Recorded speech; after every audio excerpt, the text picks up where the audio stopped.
The Bad Batch Season 3, Episode 13 is here.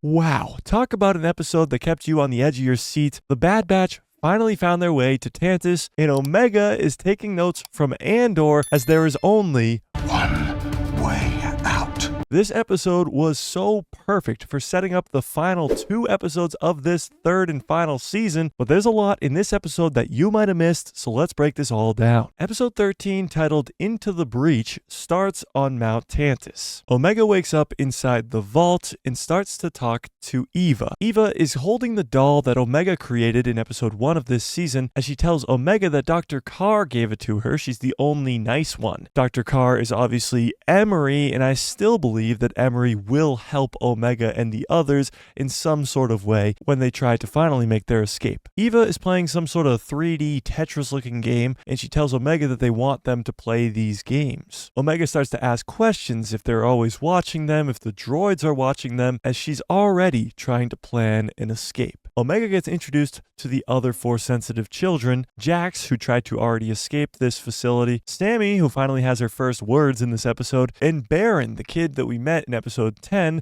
who got captured by Cad Bane. We then cut to the planet Bora Vio, not to be confused with Cloud City, as it almost looks identical with this city floating in the clouds, but Bora Vio was seen in season 1 of The Bad Batch when Cad Bane captured Omega and brought her here, and we got to see Cad Bane fight against Fennec Shand, who was also trying to get Omega for Nala Se. We haven't seen this planet since season 1, and it still is an abandoned facility, but it's a very cool little Easter egg that they just threw in there. We see Hunter, Wrecker, Crosshair, and Rampart as they got dropped off there by Fee. Rampart is asking why they're keeping him and not just letting him free. He has told them all he knows about how to get to Mount Tantiss. It's almost impossible because nobody knows the coordinates, but Hunter tells him that he's not going anywhere until we get to Tantiss. As an Imperial shuttle approaches, it's Echo. And we haven't seen Echo for weeks in the Bad Batch, and he finally makes his return. He says that this Imperial shuttle and the supplies on board was all that he could get in such a short time. And Echo asks Hunter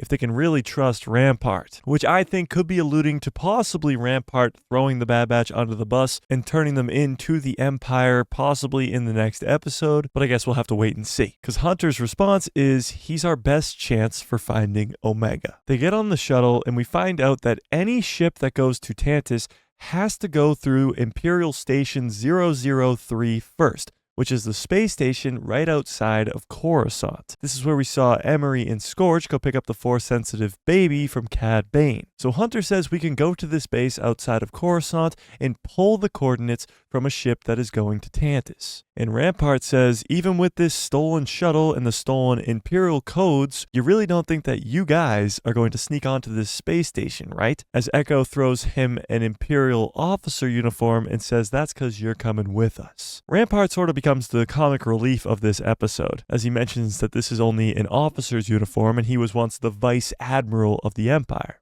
But I still don't trust him. Tell me if you trust Rampart in the comments below. We cut back to Tantiss and we see Omega talking to Emery. Emery's taking her blood for the day, and Omega's asking all these questions. She's watching what Emery does and sees that her blood is being put into a tube in the wall. She also looks down at the plate of medical equipment and steals one of the tools. She's already planning her great escape. We then get a scene of Emery talking to Dr. Scalder. Scalder seems to think that it's a horrible idea to have Omega interacting with these other kids. And Emery says it's fine because we can watch everything that they do. To which Scalder replies that that didn't stop her from causing trouble before, which is referring to, as we know, Omega and Crosshair escaping in the first 3 episodes. And Emery turns to her and says, I'm the head scientist. I will run the vault as I see fit. Boom.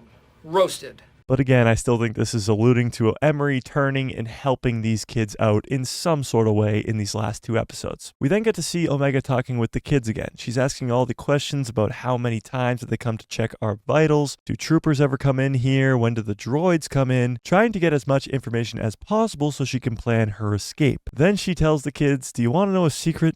I've actually escaped from this facility before. And she says, I'm going to do it again, and I'm taking you guys with me. She then shows the kids a layout of the vault using the toys that they were given, showing them that there are tubes in the walls where their blood gets taken that they will be able to escape through. Because like I said before, Jax tried to escape through the front door and that didn't work too well. But we then cut back to the Bad Batch as they're on their way to Coruscant, and Echo is finishing up stripping all of their armor. It's going to help a little bit because they're not going to be all colorful like they were before, but they're still not going to blend in with the armor that they have. They arrive at the base and Hunter reminds Rampart before they go in that the Empire imprisoned him, and we are the ones who broke you out. They come out of the shuttle and are met by a lieutenant that immediately notices that their armor does not look right, asking what division they are from, as Rampart steps in as he says they're my division and this is classified. Rampart, wearing the outfit of an officer, outranks a lieutenant. So he says, "Sorry, sir," and leaves, to which Rampart says, "Oh, I've missed this." Again, still don't trust Rampart one bit. But they make their way to this control room, and this control room looks very similar to the one in Star Wars A New Hope, and actually a lot of this episode is very similar to Star Wars A New Hope, as in that movie we see Han Solo and Luke Skywalker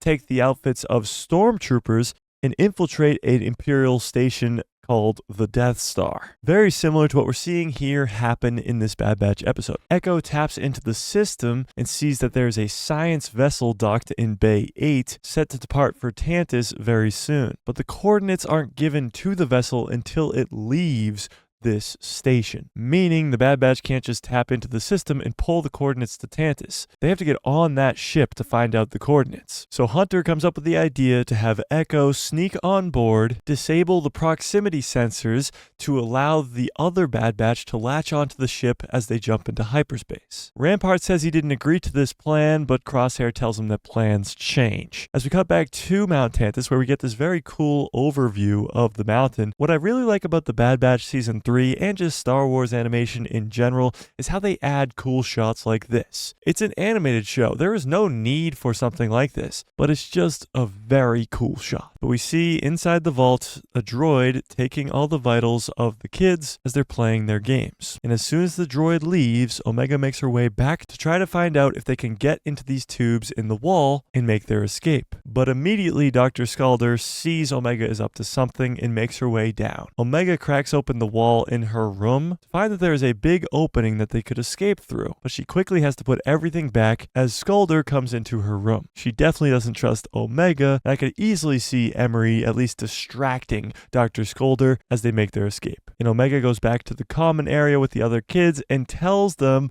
that she's found their way out. One way out. This entire sequence inside the vault on Tantiss really felt like Andor to me. The all-white room with the prisoners of the Empire trying to escape, Omega opening up the wall, and Andor cutting the pipe open. It was all very parallel to each other, and Omega found that there is one way out. But we cut back to the Imperial station outside of Coruscant, where Echo is sneaking onto the ship. He sneaks on board and the Bad Batch take off after him. As he tries to turn the proximity sensors off, he runs into some trouble, but at the very last second before jumping into hyperspace, Echo gets the proximity sensors down, and Hunter latches on to the Imperial ship. As they blast off into hyperspace, the Bad Batch are finally on their way to Mount Tantiss, setting us up perfectly for the final 2 episodes of this 3rd season. This episode was the perfect stepping stone to finally figuring out where Mount Tantiss is located and showing Omega and the other Force-sensitive kids